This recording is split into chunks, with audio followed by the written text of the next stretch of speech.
Welcome to Money Chat Today with your hosts Larry Steinhouse and Rick Lee.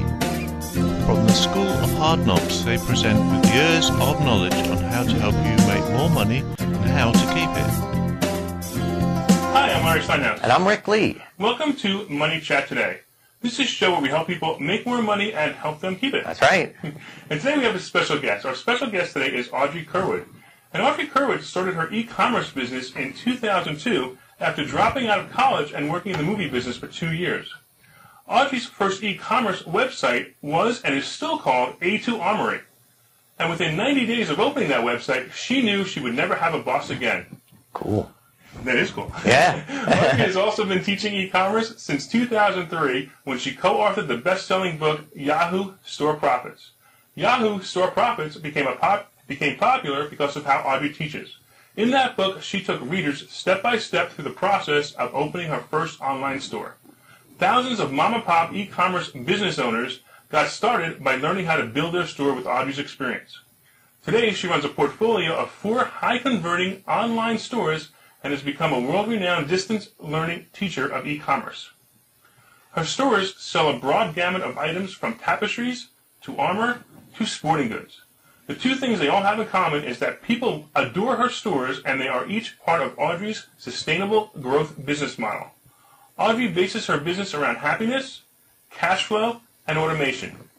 Her method of sustainable growth keeps her businesses steadily moving onward and upward. This keeps her successful regardless of the whims of the economy or through growing competition. Through her blog and her one-on-one coaching, she helps many to learn the tricks and trades of the internet commerce business. Welcome, Audrey. Thank you very much. Yeah, we're glad to have you. Yeah, we're pretty excited to have you. Yeah, we sure are. So, it's kind of interesting. As I think about it, I realized that in 2002 you did all this. You opened up your first business. You did your first e-commerce business. And I'm thinking about how many people really knew what was really going on the internet in 2002. I mean, most of us were like, oh, yeah, what's that thing? That big store, I think it was called Amazon. Had a book there or something. Yeah. But you had the foresight to actually open up a e-commerce site. That's pretty awesome. Yeah, it is. Why did you do that? Well, I didn't have a lot of options because, as you mentioned, I dropped out of college to, get in the movie business because that was what I'd gone to college for, and that's what my sort of big dream was. And after about 2 years, I realized it really wasn't for me, and that what I needed to do was either go back to college or figure out a way to make my own money. And I'm not a very good student, so I thought, all right, let's do something online. Okay, great. Yeah. So, I've heard of people selling stuff on eBay and stuff, but did you try that method? Did that work for you? That's how I started. Actually. Oh, okay, you did, okay. Yeah, I didn't have a whole lot of money, you know what I mean? Sure. Because I didn't have a job, because I was just freelancing when I worked in the industry, so when I got out, I really didn't have that much cash or anything, so I started selling little trinkets and stuff on eBay, and then kind of moved up into something more cooler, product-wise that I liked a lot better. And that started working out, so I thought, let's make this something serious instead of just auction. So you didn't just sell your furniture and your jewelry and stuff on eBay? No. You actually had a product? Is that what you did? Yes. Oh, wow. So was it the same products you're selling now or similar products? It was eventually. At first, it was like tchotchkes, little statues and candle holders and stuff like that I really don't care for. But I was just like, well, this is what I can get, so I did that. And after it started working, I thought, I think I can do this. Then I started looking for products that I really wanted to sell. And that's when I started selling the swords. Wow. Wow. That's an interesting distinction. Yeah, tell us a little bit about how you were attracted to swords and how that. Oh, sure, that's easy. I'm a really big geek, and I grew up with Lord of the Rings and and all kinds of stuff. So I was like, what would I want to buy? What would be exciting to me to sell? And I thought, let's see what I can find. And I found this distributor that did swords and replica firearms from like the Civil War, World War II, and that kind of stuff. And I was like, that's what I want to try and sell. Wow. So you're selling swords and other medieval stuff too, or just weapons, full armor, at this point helmet, shields, the whole gamut. I can outfit an entire knight.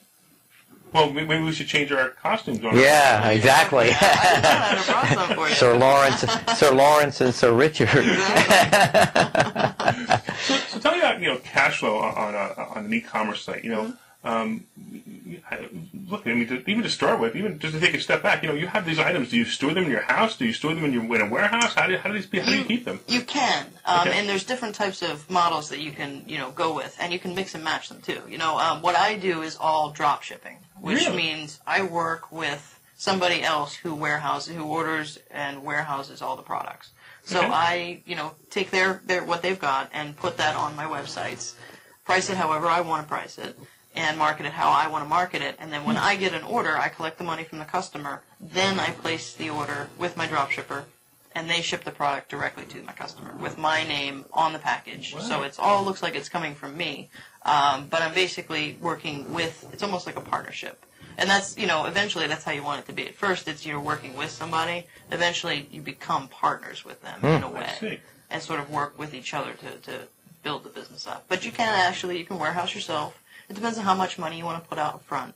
Because when you're warehousing yourself, you have to invest in the stock. And you have to Right, of course. invest Right. in the time it's going to take to ship, whether you hire somebody to do it or you do it yourself. It depends. And I know a lot of people that do a little bit of both. They drop ship certain items, they warehouse certain things. And that's something that I teach. You've got products that sell regularly. You're going to make more on the back end if you buy them in bulk yourself. Because with a drop shipper, you're going to pay a little bit more, right. and you're going to pay a drop ship fee, usually. Which is usually only like $3 to $7, per order. But it does cut into the profits. So if you've got something that sells a lot all the time, then take some money, invest in the bulk of it, store it yourself, and then ship it, and you're going to make more on each one of those products. So you can mix like that too. So, are you actually, while you're taping this show, you're actually making money? Absolutely. That's pretty cool. Yeah. The stores, they're online. They're open 24 hours a day, Wow. which is what's so cool about being online. Because you can't do that in a mall or, Right, or anywhere of else, course. really, unless you're at Wawa, and you're not going to find swords in Wawa. No, and you're not going to be able to tape a show in Walmart too, or you Exactly. So how do you actually do this? So, do you buy software that's out there? Do you? Yeah, I don't buy it outright. You can buy, again, with shopping cart, it's called a shopping cart platform is what you want when you're building your own store. You can do it on a variety of platforms. You can do it on a blog at this point. There's Wow. e-commerce plugins for WordPress and stuff like that. Really? So you can really do anything you want. The way that I do it is with a shopping cart platform because it's got everything you need all built into it. And I license it, I'll pay a monthly, whatever Right, cost sure, of to, course, sure. have it. And it gets installed on your domain, and then you populate the store. And on the most basic level, it's simply filling in product fields. You fill in, because the templates come with it. Eventually you want to customize those, you want to do a lot of changes to it, but to start with, you just fill in fields. So you also can I guess you can put the pictures up there. You can put sizes up there if Yeah. it's shirts, for example. Absolutely. Wow, There's this little sections, it's all broken up into little sections. Every platform that I've worked with is designed that way. Wow. So and also I guess it connects with PayPal and anything else. What I do. So Yeah. so I mean I'm just fascinated by it. I'm actually sitting here thinking about all the stores I want to open now. Yeah, right? Me too. First thing we want to do is distribute DVDs of Money Chat Today. That's right. There you go. Perfect. So let me ask you. So you open up your store. I mean, did you go in full blast and just say, I'm going to do this and I'm going to make money, or was it like gas? You said, I'll try it and see what happens. No, I went into it fully, thinking this is going to be what I'm going to do. Wow. So, before I opened the store, I did market research, because when it was just eBay, it was, I'll try anything, it doesn't matter. I don't really need to research it that much. But when I thought, okay, I'm really going to take this seriously now and invest in a store and the time it's going to take to build it and market it and all that stuff, it was, okay, I got to figure out what the market's like, what should I be focusing on, is this actually viable, and that kind of thing. So keyword research, market research was the first step. And then once I thought, okay, saw the numbers and thought, I can definitely make a go of this. And then I just dove in with Yahoo. I did some research on platforms, and there weren't as many then as there are now. And I went with Yahoo because it was affordable and it had what looked like all the features I would need. So. Wow. So you put this stuff up. And I'm really curious. Your first website. How many products did you offer on your first website? Well, it was always continuously building. You're always adding new products and stuff. When I first started, when I got my first sale, which was, about a month or so into building it, I think there are about 50 products up there. So it wasn't very big. You know, and it depends. You know, I mean, It's actually pretty big. I would imagine with 50 products, it would be hard to have the concept of the 50 products. I suppose so when you're first starting out, right. for sure. But you'll see a lot of stores. You know, they have upwards of 3,000 products. You know, my tapestry store, I have over 3,000. Wow. You know, That's so incredible. it depends on how you're building your store, how niche it is, and stuff like that. How many products will be in it. But yeah, that's roughly how many I had when I first sold that first item. Now there's about 350 in that store. Well, we need a tapestry to put over that TV over there.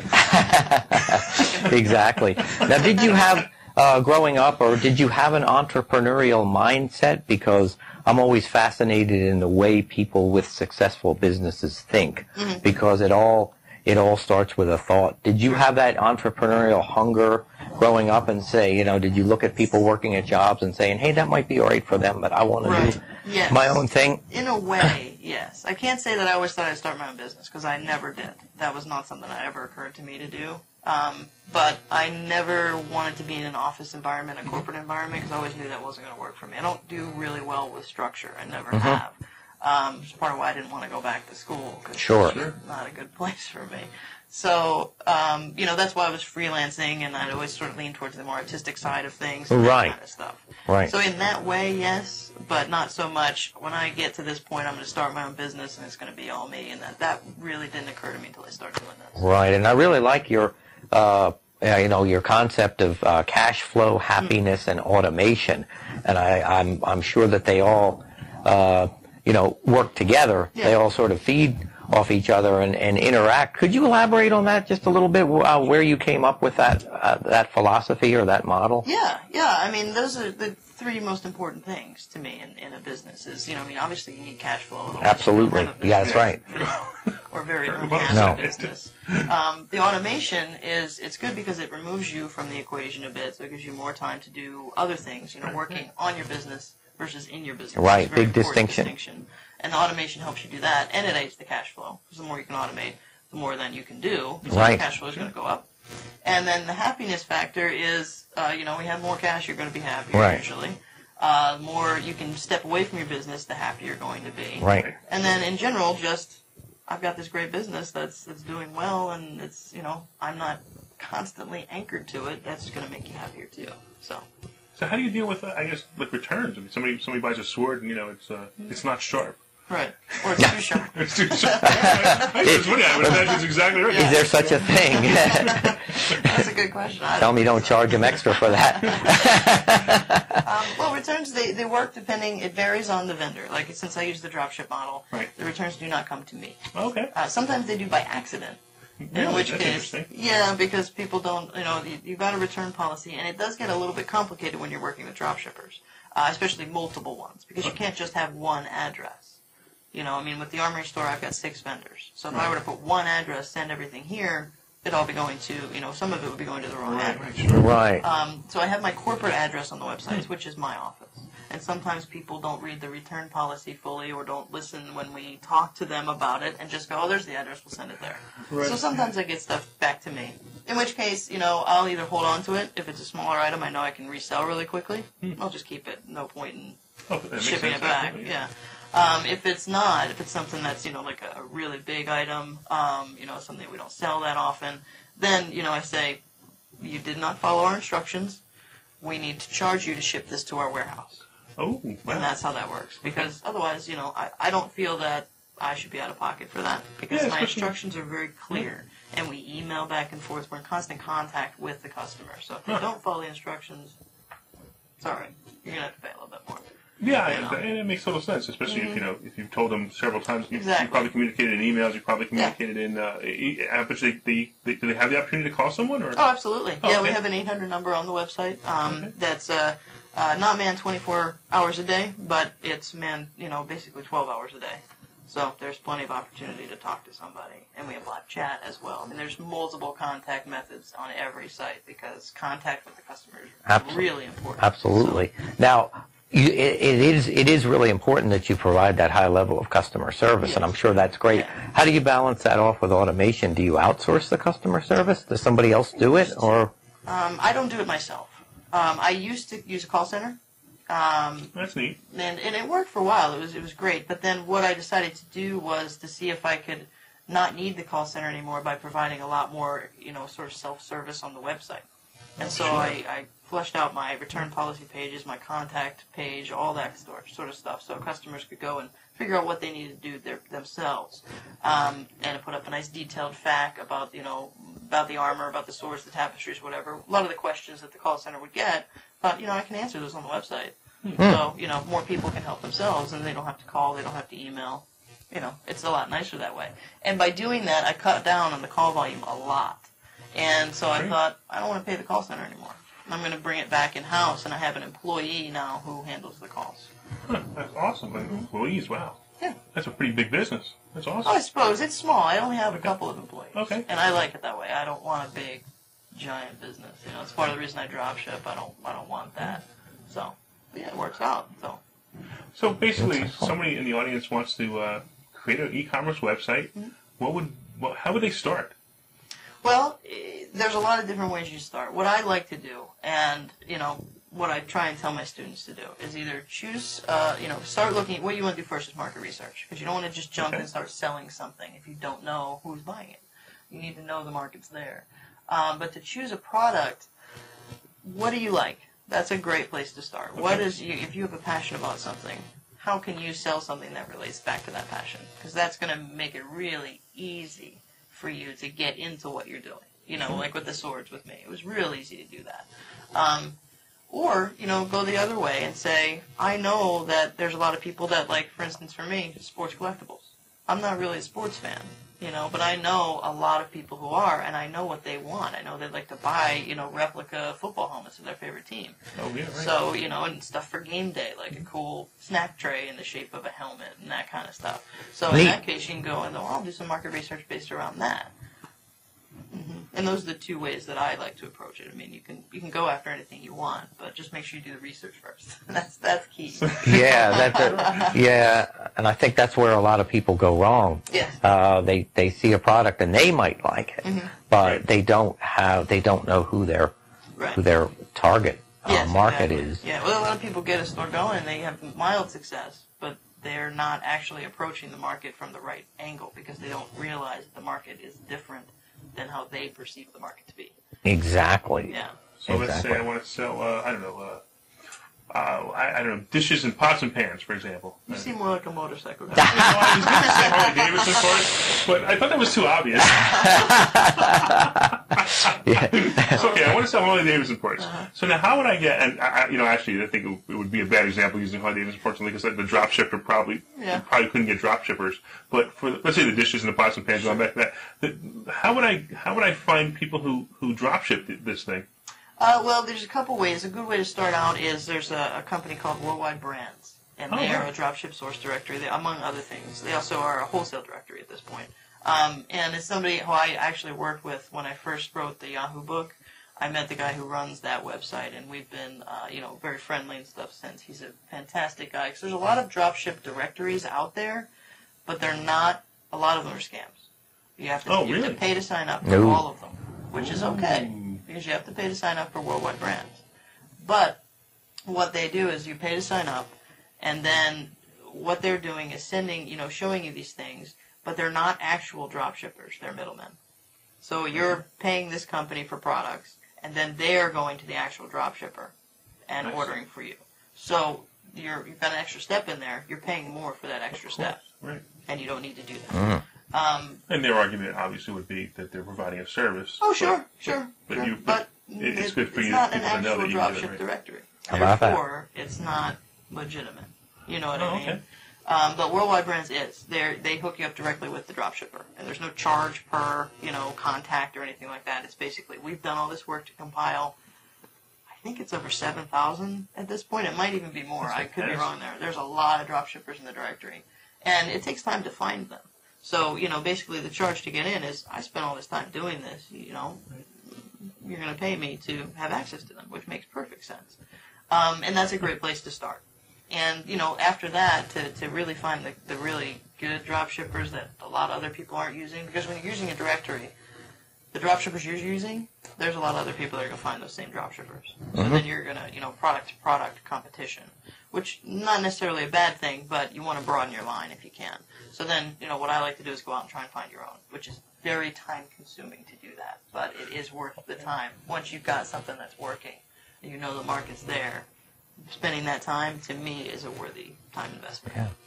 So do you write your descriptions when you write your own, or that they supply you with descriptions? They'll supply you with them, and what I like to do is when I'm adding new products is just copy and paste from the vendor, get it in, get it up on the store, start building links to it, start marketing, and then go back and then rewrite those descriptions, tweak them, rewrite them, make them your own. Now, I'm fascinated by your teaching. Well, why don't you tell us a little bit about, how your teaching evolved? Because obviously you needed to be successful first. Right. And then, but when did you get the idea to teach? How are your courses structured? And what would you say to somebody who's watching this and saying, hey, you know what, I really want to do that? Yeah. Well, I started teaching because it's actually kind of funny. I started teaching Yahoo. And the reason I decided I'm going to start teaching this is because it was very difficult to find information, and the Yahoo platform is built in a really weird programming language. It's just very difficult to learn. And I was getting calls after a while that I realized were coming from Yahoo Tech Support. Wow. They were forwarding calls to me because I started writing about, here's how you do this in Yahoo, here's how you do this. Wow. Yahoo saw it, and we're like, we'll just forward them to her. I didn't work for Yahoo. I never worked for Yahoo. Nice. Instant popularity, huh? Yeah, and I was That's like, amazing. this is crazy. Well, I'm going to write a book then. I'm going to make Wow. money off of this. Yeah, right. It's nuts, and it was very helpful to a lot of people because Yahoo was the biggest platform at that time for e-commerce startups. And, I still, actually just this past weekend, I met someone who bought that book in 2003, and that's how she launched her whole business. Oh, And, really? I continually, sort of meet people. And, Nice. I know you from this book. You started my business and stuff like that. Oh, that must be really gratifying. Yeah, and I like teaching. I like teaching in a simple way, step by step, because there is a process. And if you can break it down into steps and just say, this is what you do first, here's second, after you get here, go here, it's very simple. And I kind of write technically, so when I teach that way, it comes across very simply. Neat. Yeah. So what about affiliate marketing? I mean, everybody's talking about affiliate marketing now. I come up with an info product, my book, for example, Sure. and then I say, Audrey, put it on your website, and I'll give you $3 for every book that you sell. Is it the same thing? Or, In a lot of ways, yeah. Well, you can structure it very much like a store, an affiliate site. You can or you can't. It depends on how you want to set it up, how you approach your market, how you talk to people. You can absolutely do that.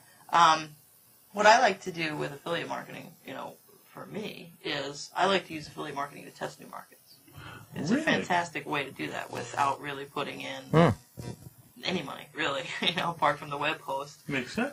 Yeah, so, it's a great way to do it. It's how I started my sports store. Was, I had some affiliates through Commission Junction, and things were working, and I was like, all right, well, I'm going to make more money now, because I'm going to, get these products, and I'm going to keep way more of the profit than, like, a percentage for an affiliate sale. But affiliate marketing is a great thing, and I do it through my e-commerce blog. I, promote affiliates, and stuff like that all the time. If they're related to my market, I love doing that. It's a great way to expand, to offer, your customers more value and get a little something for yourself at the same time. So I'm a big fan of affiliate marketing. It's just not my main model. You just mentioned Commission Junction. Yes. Now, what is Commission Junction? What Commission Junction.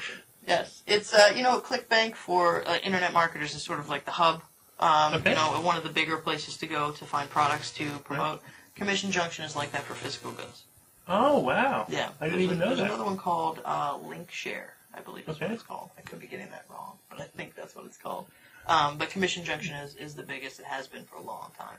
So the basic concept is somebody has a product, they put it on that site, they give you a link that lets you sell their product. Yeah. And when they sell their product through your website or through your blog, you would get a commission on that. Exactly. That's Yeah. wow. Yeah. And there's a lot of really big companies in there. I'm trying to think of some off the top of my head. I'm not going to be able to, but I think Overstock uses them. I could be wrong there. But lots of big companies. Like, it's not just mom and pop shops you're going to find in Commission Junction. You're going to find a lot of big companies. So it's a great place to look for products if you want to test something. It's a fantastic place to go. It's free to sign up.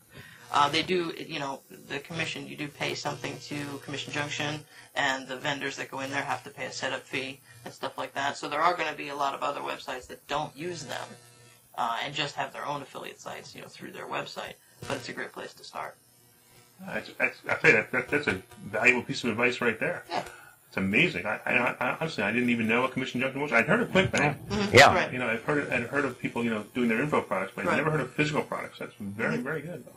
Awesome stuff. Absolutely. So, let me ask you. I mean, we're not all geeks like you. No. I mean, you're a self-proclaimed geek. I feel good using the word. I'm a geek in my own way. Hey, the geeks rule today. They're the ones making money. I'll be a geek. So, what kind of person gets into e-commerce? Does it have to be a geek? No, not at all. Most of my students aren't geeks. You don't convert them. Are they geeks after your course? Hang around with me too long. No, it's really it's anybody. There's a lot of stay-at-home moms that want to start a store. That's great. Based around something they love or based around something that they're going through with their kids. Lots of people that just are tired of the corporate environment. They want to sell something, but they're not necessarily interested in the internet marketing side. I make a distinction between those two things because they're a lot of the time there are different types of people. Internet marketers tend to jump from one thing to the next very quickly. And it's what's the hottest thing now. I want to promote that. Right. What's and it's constant moving forward. It's more of a hectic pace. And with e-commerce, it's a slower build. And you're basically, you've got your one thing, and that's what you're building. You're growing that. You're building that. You're becoming the place to go for whatever that thing is. It's a reputation, an expertise, slower build. So it's sort of, I think it's a personality thing. And it's also, some people really like to have, when they sell something, to actually deliver something to someone. There's a certain feeling you get from that. And, some people it doesn't matter, some people it does. And that's another, part of that personality thing that I think goes into it. Well, I'll tell you, look around the malls now. It's clear that e-commerce is the way to be. And, it is. It's growing. Sad. It's been sad growing. for the malls, but great for you. It's good for us. You don't have to hassle with a parking place. Exactly. And it's funny. You would think that you would think that people would want instant gratification. You want to go to the mall, buy it, and pick it up. But it seems to me that the instant gratification is really on the buy side. Yes. I know I bought it. I'm good. I'll wait for it to come now. Yes. Which is kind of funny because you would have thought just the opposite.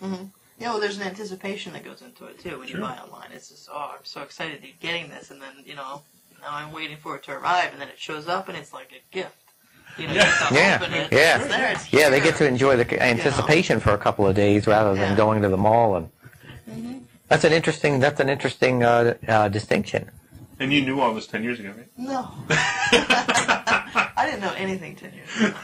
I couldn't resist. No, I mean, you've gone to a great niche. It's awesome. So if people wanted to use you as a coach or, do you have any courses? Do you have anything that people can use? Awesome. Yeah, I've got, if you're starting out, you want to build just a store, however that is, but you want to start a separate website. You're not really doing a whole lot now, or you're learning. You're more of a newbie kind of thing. I have a 12-module training course that's step-by-step everything I do when I start a store. From I have absolutely nothing, and I'm going to start doing some keyword market research, all the way through how do I automate as much as possible of this process of running my store. And that's called E-Commerce Incubator. E-Commerce Incubator. And, cool name. I like that. You can find that on the internet, of course? Yes, absolutely. At ecomincubator.com. That's ecom with one M. And, of course, the link will be below us, so we'll make it easy for you guys. Fantastic. But it's one more time? Ecom Incubator. Ecomincubator.com. Yes. Awesome. Yes. Very cool. And then if they want to reach you, do you have contact information on that website as well? Yeah, there is. You can just email me at Audrey@ecomincubator.com. That comes directly to me. And, for anybody who's more advanced, I do one-on-one coaching as well. And to, want to talk to me about that, then just email me. Yeah, and I think it's important. It's not necessarily that you have to buy Audrey's stuff, but to be honest with you, I would imagine that the price point, whatever it may be, would probably be a lot less than it would be for you to try to figure all this stuff out by yourself. Yeah, it was time consuming to figure it out for sure. yourself. You know, I mean, it took me, you know, a good 3-4 years before I was like, I think I really got this now, you know. And it's all constantly evolving, too. So the more you can learn up front and know what you're doing, then the more you can pay attention to things that are changing and understand and anticipate them. Well, that's exciting that you're always learning. Absolutely. I'm sure there's always I like more. doing that. There's always more to learn. Yes. And Absolutely. everything always changes. But yeah, you can save the whole thing. You can save your students the 10 years that you went through. Right. And it's like, do this, don't do that. Yeah, it's learn by my mistakes. Yeah, exactly. You know, with Exactly. anything, I That's think a good priceless. idea. You can save them 4 or 5 years. That's excellent. That's great. Thanks. Well, thanks so much for being on the show. Yeah, we were. I learned a lot. Yeah, well, I I'm sure did. fascinated. You got I me hope the audience excited. learned as much, but I'm fascinated. It's great stuff. Thanks a lot. Yeah, thanks, Audrey. Absolutely. Thank you. It was wonderful to see you guys. Hey, wonderful to have you on the show. Awesome. Take care, everybody. Bye.